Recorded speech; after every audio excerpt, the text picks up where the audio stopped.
Saudaraku, Persiraja Banda Aceh harus berjuang kembali di musim ini agar tidak mengulangi kesalahan yang sama seperti pada musim lalu.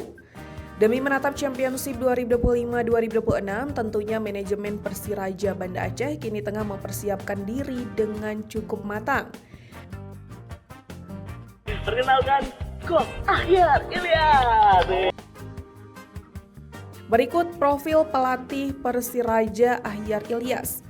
Untuk nama lengkap Ahyar Ilyas, tanggal lahir 1 Desember 1983, umur 41 tahun, tempat lahir Banda Aceh, kewarganegaraan Indonesia, lisensi kepelatihan lisensi A nasional. Periode rata-rata sebagai pelatih 0,55 tahun, formasi yang disukai adalah 4-3-3 defending.